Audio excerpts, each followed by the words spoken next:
নমস্কার, প্রতিদিনের প্রতীক্ষার আরেকটি নতুন ব্লগে আপনাদের স্বাগত জানাই। আজ আমি আমার বাবার বাড়ি হিলিতে ঐতিহ্যবাহী কীর্তনের কিছু অংশ আপনাদেরকে দেখাবো।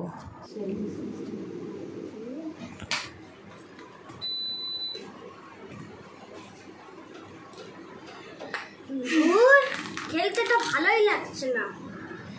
তাহলে গিয়ে দাদুর কাছে কীর্তনের গল্প শুনি। হ্যাঁ, এই এটা ভালো হবে।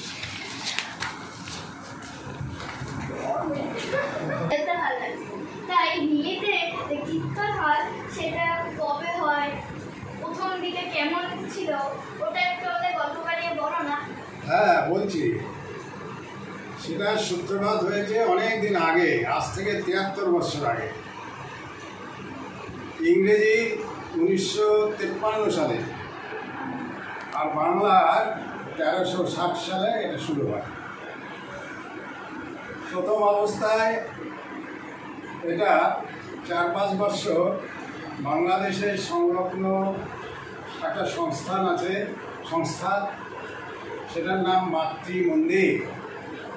সেই মাতৃ মন্দিরের প্রাঙ্গণে এটা প্রথম অনুষ্ঠিত হয়।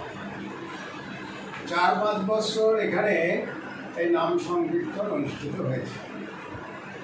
সে সময় অল্প পরিসরে দর্শকরা এবং শ্রোতারা বসে মনোযোগ সহকারে এই নাম সংকীর্তন শ্রবণ করত।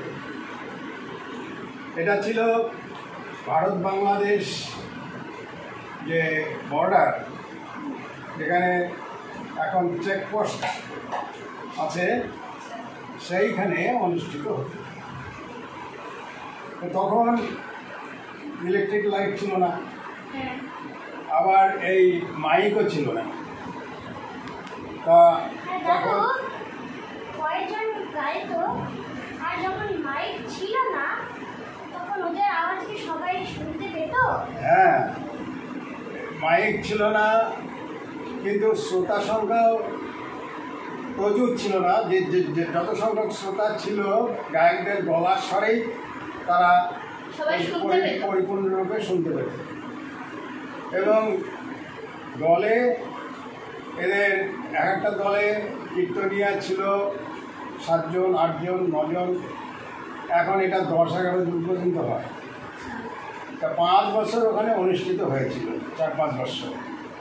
তারপরে ওখান থেকে এই নাম সংকীর্তন এর এখন যেখানে অনুষ্ঠিত হয়, এটা এই নাম সংকীর্তন প্রতিষ্ঠানের নিজস্ব জায়গা।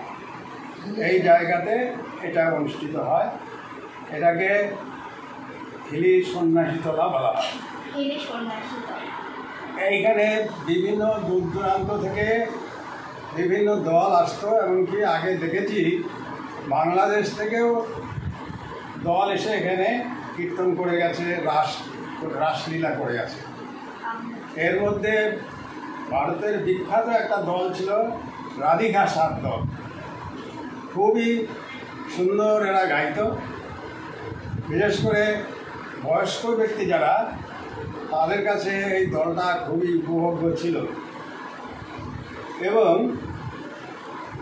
এছাড়াও দেখেছি বাংলাদেশ, তখন এটা বাংলাদেশ ছিল না, তখন ছিল পূর্ব পাকিস্তান। আর পূর্ব পাকিস্তান, সেই পূর্ব পাকিস্তান থেকে শস্যবাড়ির দল এবং আরেকটা দল আসতো ব্রাহ্মণবেড়িয়ার দিক থেকে। এরা খুব সুন্দর গাইত। আর এদের যে গাওয়ার যে কৌশল, তাতে অধিক সংখ্যক শ্রোতা এখানে এসে হাজির হতো। এবং রাত্রি 1:30-2টায় রাস কীর্তন এরা করতো। এত সুন্দর কীর্তন করতো, এখন আর সেই সব কীর্তন এত সুন্দর আমরা এখানে পাই না। এত সুন্দর কীর্তন এখানে পাই না। তা এখন কীর্তন হচ্ছে, বিভিন্ন স্থান থেকে লোকজন আসছে। কীর্তনের খরচা প্রচুর বেড়ে গেছে। লোক সংখ্যা, কীর্তনিয়ার যে সংখ্যা, সেটাও বেড়ে গেছে। 8 জন 10 জন করে আসে, এসে এখানে কীর্তন করে। এটা 72 প্রহর নামযজ্ঞ নামে পরিচিত।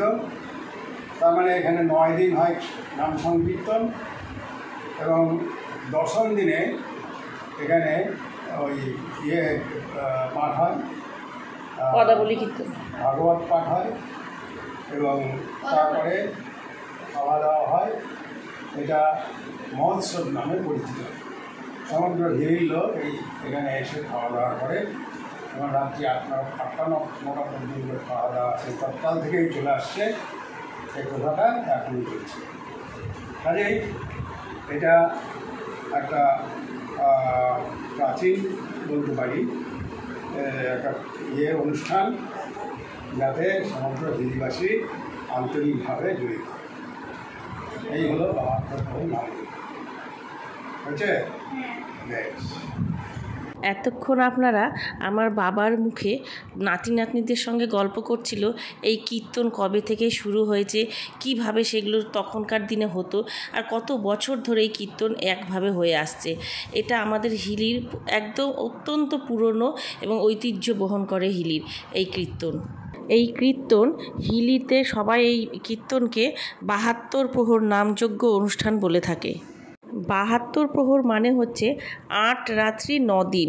এই 8 রাত্রি 9 দিন একভাবে কীর্তন হয়ে যায়, শ্রীকৃষ্ণের নাম ধরে জপ করা হয়, ডাকা হয় শ্রীকৃষ্ণকে।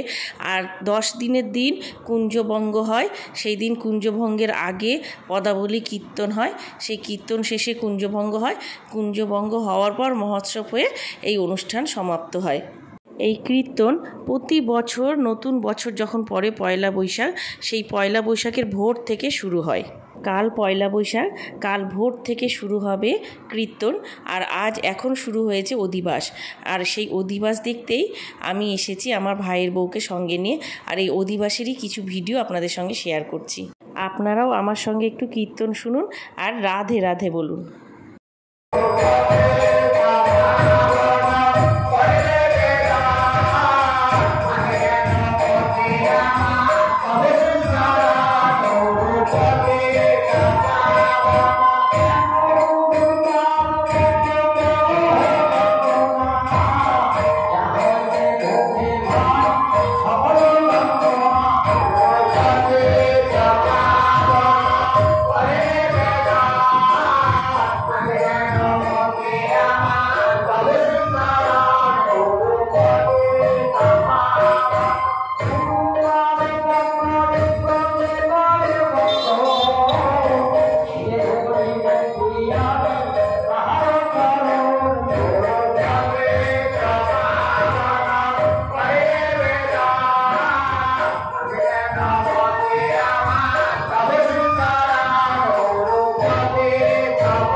আমি এই কীর্তন শুনতে শুনতেই আপনাদের একটু বজরংবলী ঠাকুর আর শনি দেবতার দর্শন করিয়েছি।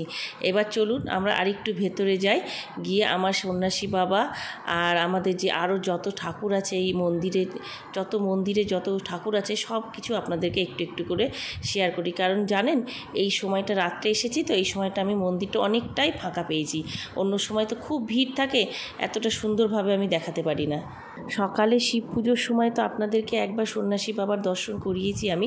এখন আবার রাত্রে দেখুন লাইটিংয়ে আমি আবার আপনাদেরকে সন্ন্যাসী বাবার দর্শন করাচ্ছি। দেখুন কি সুন্দর লাগছে। আর এই দেখুন আমাদের আরও মন্দিরের ঠাকুর, এখানে আছে গৌরাঙ্গ মহাপ্রভু, এই যে মা কালী, আর সামনে তো আপনারা দেখলেনই যেখানে কীর্তন হচ্ছে সেখানে ছিল রাধাকৃষ্ণ, পাশে ছিল বজরংবলী, শনি দেবতা। চলুন আবার আমরা সকলে একটু কীর্তন শুনি।